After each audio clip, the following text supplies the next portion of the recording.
شاہ مرداں شیر یزداں قوت پروردگار، لا فتح الا علی، لا سیف الا ذوالفقار، لا سیف الا ذوالفقار، لا سیف الا ذوالفقار۔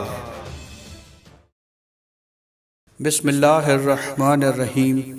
زمزمہ ٹی وی کے پیارے دوستوں، السلام علیکم۔ ہم امید کرتے ہیں کہ آپ خیریت سے ہوں گے۔ جب آپ صلی اللہ علیہ وآلہ وسلم نے مدینے کی طرف ہجرت کی تو آپ صلی اللہ علیہ وآلہ وسلم اللہ کے دین کو پورے عرب میں پھیلانے لگے، اور اللہ کے کرم سے دن بدن رسول اللہ صلی اللہ علیہ وآلہ وسلم کا اخلاق دیکھ کر لوگ مسلمان ہونے لگے۔ لیکن عرب میں کچھ علاقے ایسے تھے جہاں مسلمانوں پر ظلم ابھی تک قائم تھا، اور ان علاقوں میں سے خیبر ایک ایسا قلعہ تھا جس پر مشرکین اور کفار فخر کیا کرتے تھے۔ اس لیے اللہ کے رسول صلی اللہ علیہ وآلہ وسلم نے خیبر والوں کی اصلاح کرنے کے لیے مدینے والوں کو کہا کہ چلو مل کے خیبر والوں کی اصلاح کرتے ہیں۔ اس وقت لوگ یہ سمجھتے تھے کہ ہمارے رسول صلی اللہ علیہ وآلہ وسلم ہر جگہ علی کو بھیجتے ہیں، اگر ہمیں بھی یہ موقع دیا جائے تو ہم بھی اپنی بہادری کے جوہر دکھائیں۔ اللہ کے رسول صلی اللہ علیہ وآلہ وسلم نے فرمایا کہ اللہ کی مرضی ہے کہ خیبر کی طرف علی علیہ السلام کے بغیر جایا جائے۔ لوگ حیران ہونے لگے کہ خیبر کا اتنا بڑا قلعہ اور وہاں مرہب جو ہزاروں لوگوں سے ایک وقت میں لڑتا ہے، وہاں علی کے بغیر کیسے جائیں؟ اللہ کے رسول صلی اللہ علیہ وآلہ وسلم نے فرمایا، ہر وہ شخص جو اپنے آپ کو بہادر سمجھتا ہے وہ آئے اور یہ سوچ لے کہ کسی کو مال غنیمت نہیں ملے گا۔ اس کے بعد اللہ کے رسول صلی اللہ علیہ وآلہ وسلم 1565 اصحاب کے ساتھ خیبر کی طرف روانہ ہو گئے، جس میں 200 سوار اور باقی پیدل تھے۔ خیبر مدینے سے 171 کلومیٹر دور شمال میں واقع ہے۔ آپ صلی اللہ علیہ وآلہ وسلم تقریباً نصف راستہ طے کرنے کے بعد اس رستے سے آئے جو شام سے ہوتے ہوئے خیبر کی طرف آتا ہے۔ آپ صلی اللہ علیہ وآلہ وسلم جب خیبر کے قریب پہنچے تو کچھ منافقین نے آپ صلی اللہ علیہ وآلہ وسلم کی خبر پہلے ہی خیبر پہنچا دی تھی۔ خیبر والے اپنے قلعے پر کھڑے ہو گئے اور زور زور سے ہنسنے لگے اور یہ کہنے لگے کہ اے محمد، یہ مٹھی بھر لوگ لے کر آپ قلعہ فتح کرنے آئے ہیں۔ سب زور زور سے ہنس رہے تھے اور یہ کہہ رہے تھے کہ آپ مرہب کی تلوار سے ناواقف ہیں؟ کیا آپ حارث کی تلوار سے ناواقف ہیں؟ اللہ کے رسول صلی اللہ علیہ وآلہ وسلم نے نظروں کو اٹھایا اور فرمانے لگے، اے اپنی جھوٹی طاقت پہ غرور کرنے والوں، سن لو، ہم تمہارا یہ قلعہ 40 دن میں فتح کر لیں گے۔ مسلمان ڈرنے لگے کہ مشرکین کے پاس اتنا اسلحہ ہے اور ہمارے پاس سوائے ہماری تلواروں کے کچھ نہیں، لیکن پھر بھی رسول اللہ صلی اللہ علیہ وآلہ وسلم کی زبان پہ یقین رکھتے ہوئے وہ خیبر سے تھوڑا ہی دور خیمے لگانے لگے۔ خیبر والوں نے کہا کہ دیر کس بات کی، ان مٹھی بھر مسلمانوں کو مار دیتے ہیں۔ مرہب نے کہا، ٹھہرو، ان کا نبی کہتا ہے کہ 40ویں دن یہ ہمارا قلعہ فتح کر لیں گے۔ دیکھتے ہیں کہ 40 دن بعد اگر یہ قلعہ فتح نہیں ہوگا تو ہم کہیں گے کہ ان کا نبی بھی جھوٹا ہے اور ان کا دین بھی جھوٹا۔ بس روز کچھ اصحاب علم اٹھا کر جاتے تھے، جیسے ہی وہ قلعے کے قریب پہنچتے تھے تو سپاہی کہتے تھے، ٹھہرو، مرہب آ رہا ہے، تو وہ مرہب کے نام کے خوف سے بھاگ جاتے تھے۔ اسی طرح 39 دن گزر گئے اور مسلمانوں کے پاس جو جو کھانے کی چیزیں تھیں وہ سب ختم ہو گئیں۔ اللہ کے رسول صلی اللہ علیہ وآلہ وسلم نے فرمایا، کل 40واں دن ہے اور کل میں اپنا علم اس کو دوں گا جو کرار ہوگا، غیر فرار ہوگا، اور اس کے ہاتھوں میں اللہ کی طاقت ہوگی اور وہ قلعہ فتح کرے گا اور مرہب کو 2 ٹکڑوں میں تقسیم کر دے گا۔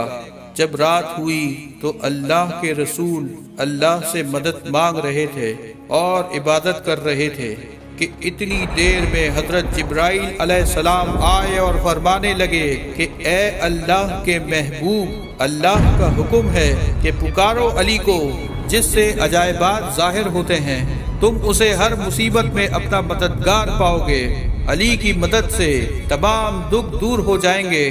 پھر اللہ کے رسول صلی اللہ علیہ وآلہ وسلم نماز فجر کے بعد اصحاب سے کہنے لگے، علی کہاں ہے؟ اصحاب نے کہا، یا رسول اللہ صلی اللہ علیہ وآلہ وسلم، ان کی آنکھوں میں درد ہے اور وہ مدینے میں ہیں۔ اللہ کے محبوب نے کہا، مجھے اللہ کی طرف سے یہ خبر ملی ہے کہ ان قریب علی ہمارے ساتھ ہوں گے۔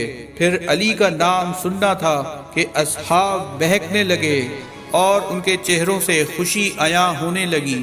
اتنی دیر میں امام علی علیہ السلام رسول خدا کی خدمت میں حاضر ہو گئے اور فرمانے لگے، اے میرے مولا، آپ کا کیا حکم ہے اپنے اس غلام کے لیے؟ رسول خدا نے جب حضرت علی علیہ السلام کو دیکھا تو ان کی آنکھوں میں شدید درد ہو رہا تھا۔ آپ صلی اللہ علیہ وآلہ وسلم نے اپنا لعاب دہن علی کی آنکھوں پر لگایا تو رسول اللہ صلی اللہ علیہ وآلہ وسلم کے لعاب دہن کی برکت سے امام علی کو شفا مل گئی۔ اللہ کے رسول صلی اللہ علیہ وآلہ وسلم نے امام علی علیہ السلام سے فرمایا، اے علی، یہ علم لو اور جاؤ اور خیبر کا قلعہ فتح کر کے آؤ۔ امام علی علیہ السلام علم لے کے قلعے کی طرف گئے اور فرمانے لگے، لا الہ الا اللہ محمد الرسول اللہ۔ مشرک پھر قلعے سے کھڑے ہو کر کہنے لگے کہ اے نوجوان، کیوں اپنی موت کو بلاتا ہے؟ جا، چلا جا۔ اتنی دیر میں امام علی علیہ السلام نے وہ لکڑی کا علم پتھر میں گاڑ دیا۔ مرحب، حارث سب حیرت زدہ رہ گئے کہ یہ لکڑی کا علم پتھر میں کیسے گڑ گیا۔ تو خیبر کے نجومیہ نے کہا، اس میں حیرت کی کون سی بات ہے؟ ہم آسمان میں دیکھ رہے ہیں کہ 7000 سال بعد جب ولاد اور وصف کے تارے ایک ساتھ کھڑے ہوتے ہیں تو زمین کے پتھر موم بن جاتے ہیں۔ لگتا ہے یہ بہت بڑا نجومی ہے، اس کو معلوم تھا کہ یہ وہی وقت ہے، تبھی اس نے ایسا کیا۔ ابھی یہ بات چل ہی رہی تھی کہ امام علی علیہ السلام نے اس علم کو دوبارہ اٹھایا اور پھر پتھر میں گاڑا۔ ایسا امام علی علیہ السلام نے 3 بار کیا۔ مرحب اپنے نجومیوں سے پوچھنے لگا، یہ کیا ہے؟ تو نجومیوں نے کہا، یہ بات ہماری سمجھ سے باہر ہے کہ جیسے ہی یہ علم اٹھاتا ہے اور پتھر میں گاڑتا ہے تو ستارے تب ہی حرکت پاتے ہیں۔ لگتا یہ ہے کہ یہ ستاروں کو نہیں بلکہ ستارے اس کو دیکھ کر چل رہے ہیں۔ حارث امام علی علیہ السلام کو کہنے لگا کہ میں تمہیں مار دوں گا، اگر بھاگنا چاہتے ہو تو بھاگ جاؤ۔ امام علی علیہ السلام نے کہا، اے حارث، نہ ہم بھاگنے آئے ہیں اور نہ ہم کسی کو قتل کرنے آئے ہیں، ہم تو بس یہ چاہتے ہیں کہ تم اپنی اصلاح کرو اور اللہ کے دین پہ یقین کرو۔ اتنی دیر میں حارث نے جیسے ہی وار کیا، امام علی علیہ السلام نے اس وار کو روکا اور ایک ہی وار میں حارث کو فاصل جہنم کر دیا۔ مسلمان اللہ اکبر اللہ اکبر کہنے لگے اور مشرکین سر پیٹنے لگے۔ یہ منظر جب مرحب نے دیکھا تو اس کو اور بھی غصہ آیا۔ اس نے کہا، میری تلوار لاؤ، اس مسلمان کی موت میرے ہاتھوں لکھی ہے۔ مرحب کہنے لگا، میری ماں نے میرا نام مرحب رکھا ہے، جس سے موت بھی ڈرتی ہے۔ اس بات سے مشرک شور مچانے لگے اور خوش ہونے لگے۔ امام علی علیہ السلام نے فرمایا کہ زمین خیبر کو معلوم ہونا چاہیے کہ میری ماں نے میرا نام حیدر رکھا ہے، وہ شیر جو سانپ کو چیر دے۔ یہ سن کر مرحب سوچنے لگا کہ ہماری ماں جو قلعے کی سب سے بڑی نجومی تھی، اس نے کہا تھا کہ تجھے جو انسان مارے گا اس کا نام حیدر ہوگا، تم سب سے لڑنا مگر جس کا نام حیدر ہو اس سے نہ لڑنا۔ وہ یہ سوچ ہی رہا تھا کہ قلعے سے آوازیں آنے لگی، مرحب اس کو مار دو، مرحب اس کو مار دو۔ مرحب نے اپنی تلوار نکالی تو امام علی علیہ السلام نے فرمایا ہم یہاں لڑنے نہیں بلکہ تمہاری اصلاح کرنے آئے ہیں۔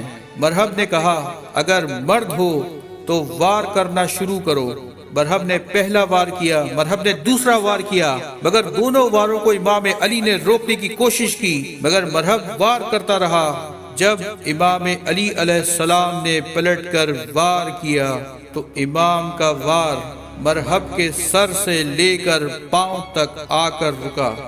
سارے مشرکین دیکھتے رہ گئے۔ مسلمان اللہ اکبر کی صدائیں دینے لگے اور مشرکین رونے لگے، سر پیٹنے لگے۔ جیسے ہی خیبر کے دروازے کو بند کرنے کی کوشش کی گئی، وہ دروازہ جو 40 اونٹ اور 40 ہاتھی بند کرتے تھے، وہ دروازہ جو بہت بھاری تھا ایک عام انسان کے لیے، امام علی اس دروازے کے قریب گئے اور اپنے ہاتھ سے اس دروازے کو پکڑا اور اس کا آدھا حصہ ہوا میں اچھال دیا اور آدھا حصہ اپنے ہاتھوں سے پکڑے ہوئے تھے، اور مسلمانوں سے فرمانے لگے جاؤ قلعے کے اندر داخل ہو جاؤ۔ سارے مسلمان قلعے کے اندر داخل ہو گئے۔ امام علی علیہ السلام اپنے ہاتھوں سے اس دروازے کو پکڑ کر کھڑے تھے کہ اتنی دیر میں حضرت محمد مصطفیٰ صلی اللہ علیہ وآلہ وسلم اپنے مبارک قدموں کے ساتھ اکیلے اس دروازے سے جانے لگے تو امام علی علیہ السلام کے ہاتھ کانپنے لگے۔ اصحاب نے پوچھا یا علی، ہم سینکڑوں لوگ دروازے کے اوپر سے جا رہے تھے، آپ کے ہاتھ نہیں کانپے؟ ایک اللہ کا رسول جب دروازے کے اوپر سے گزرا تو آپ کے ہاتھ کانپنے لگے، ایسا کیوں ہے؟ تو امام علی علیہ السلام نے فرمایا کہ امامت کے وزن سے نبوت کا وزن بھاری ہوتا ہے، اور اس طرح جنگ خیبر بھی مسلمانوں نے فتح کر لی، اور اس فتح کا سہرا بھی حضرت علی ابن ابی طالب کے حصے میں آیا۔